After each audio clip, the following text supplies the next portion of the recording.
It's not just stressful, it actually takes away from meaningful education for these high school students. How so?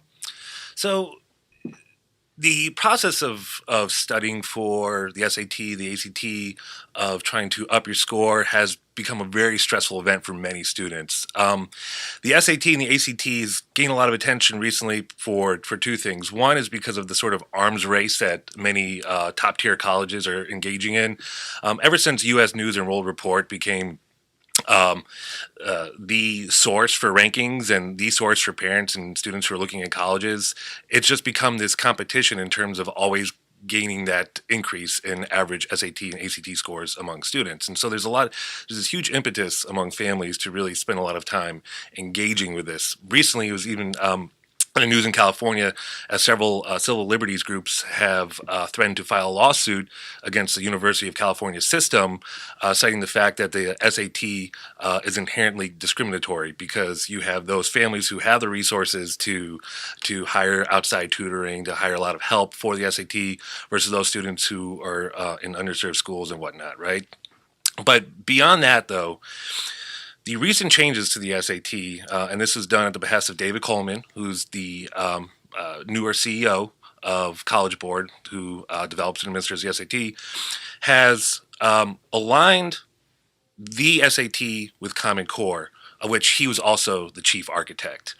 And so, what you've seen with the SAT and the ACT tracks along as well, because it also attempts to align with Common Core, is a move away from those traditional texts. The basic skills of reading a journalistic article, but to have engaged in these great books and have learned about historical figures who are important.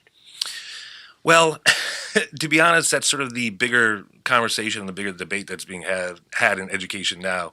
Um, we are fundamentally built on these works, right? We came from the Western tradition, and these works are fundamental to understanding that tradition.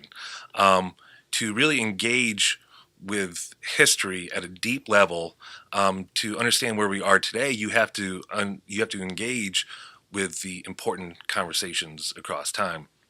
Um, it means more than simply analysis of a text.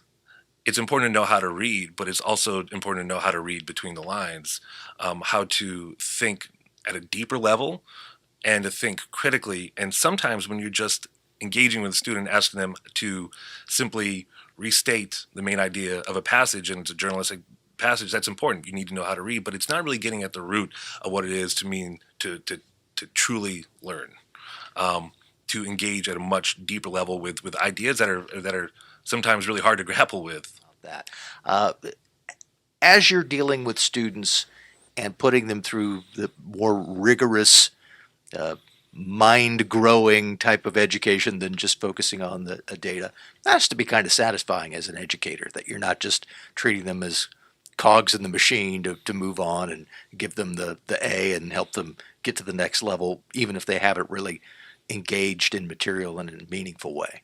Absolutely, absolutely. One of the biggest things that I like to see in the classroom um, is silence at some point. And I know that sounds a bit funny as a teacher, but what I mean by that is,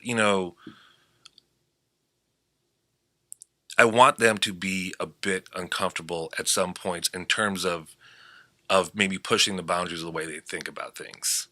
And that really, in that place of discomfort, of where we're really trying to understand if what we think we know is actually what we know, is where they truly grow. Because this is a day and age, of course, where everybody has an opinion, and